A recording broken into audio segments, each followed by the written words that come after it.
आणि यानंतर बघूयात काही राजकीय विश्वातील बातम्यांचा वेगवान आढावा।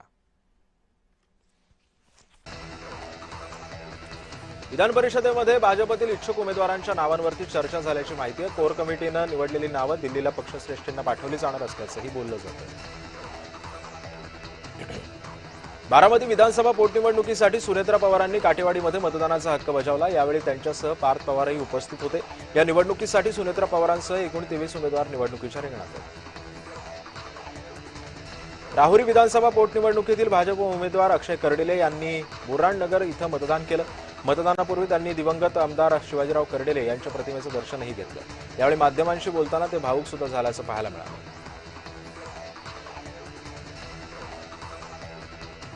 भिवंडीमध्ये मनपा प्रशासनाच्या नियोजनाच्या अभावामुळे पाणी टंचाईची समस्या निर्माण झाली आहे। 15 दिवसांमध्ये पालिकेनं श्वेतपत्रिका प्रसिद्ध करावी। पाणी पुरवठा सुरळीत न झाल्यास पालिका प्रशासनाविरोधात उग्र आंदोलन करण्यात येईल, असा इशारा आमदार रईस शेख यांनी दिलेला आहे।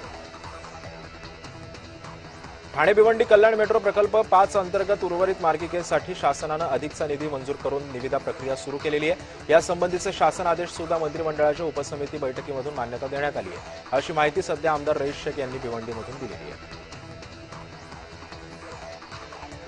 उल्हासनगर महानगरपालिकेमध्ये भाजप नगरसेवकांनी गोंधळ घातला। डम्पिंग ग्राउंडच्या मुद्द्यावरून भाजप आक्रमक झाली। यावेळी भाजपचे नगरसेवक आणि सुरक्षा रक्षकांमध्ये झटापट सुद्धा झाली असून स्वीय सचिवालयाला सुद्धा मारहाण करण्यात आलेली आहे।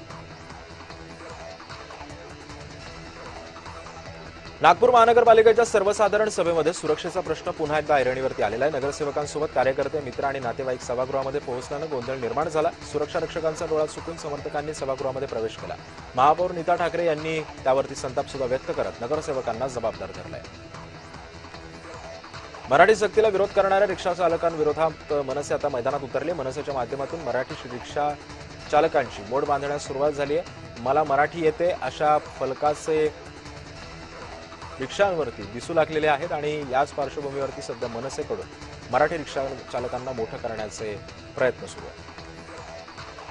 भाजपला महिला विधेयकाच्या आडून त्यांची राजकीय पोळी भाजून घ्यायची होती, अशी टीका महाराष्ट्र काँग्रेस प्रदेश सचिव श्रुती म्हात्रे यांनी केलेली आहे। काँग्रेसचा विरोध महिला आरक्षणाला नसून डिलिमिटेशनला होता, असंही त्यांनी स्पष्ट केलेलं आहे। बारामती विधानसभा निवडणुकीच्या पार्श्वभूमीवरती प्रशासनानं निवडणूक प्रक्रियेसाठी सर्व तयारी पूर्ण केली आहे। यासाठी तालुक्यातील 478 मतदान केंद्रांवरती ईव्हीएम मशीन, 956 बुलेट युनिट्स आणि 478 व्हीव्हीपॅट यंत्र प्रशासनाच्या वतीनं पोलीस बंदोबस्तात दाखल करण्यात आले। प्रशासकीय कालावधीतील श्वेतपत्रिका काढावी अशी मागणी केली जाते। यातच आता कोरोना काळातीलही श्वेतपत्रिका काढावी अशी मागणी यामिनी जाधव यांनी अर्थसंकल्पावर बोलताना केलेली आहे। महिला सक्षमीकरण विधेयकाला काँग्रेसनं विरोध केल्याचा निषेधार्थ धुळ्यातील पिंपळनेर इथं शिवसेना महिला आघाडीनं आंदोलन केलं। यावेळी अप्पर तहसीलदार, नगर परिषद प्रशासन तसंच एपीआय किरण बर्गे यांना निवेदन देण्यात आलं।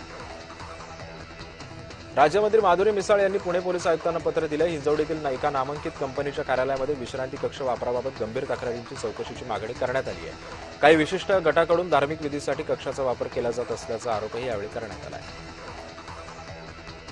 हिंगोली पत्रकारांच्या घरांकडे प्रश्नाकडे तातडीनं लक्ष देऊन तो मार्गी लावण्याची आपण प्रयत्नशील असल्याचं आश्वासन आमदार संतोष पांगर यांनी दिलेलं आहे। या विषयावरती लवकरच मुंबई इथं सर्वसमावेशक बैठक आयोजित केली जाणार असल्याची माहिती सुद्धा त्यांनी दिलेली आहे। मवियाचा विधान परिषदेसाठी कोण आमदार व्हावा हे मविया ठरवेल, तर भाजपचे नेते एक नाव ठरवून पक्षश्रेष्ठींना पाठवतील, त्यानंतर शेवटचा निर्णय होईल, असं वक्तव्य मंत्री पंकजा मुंडेंनी केलं।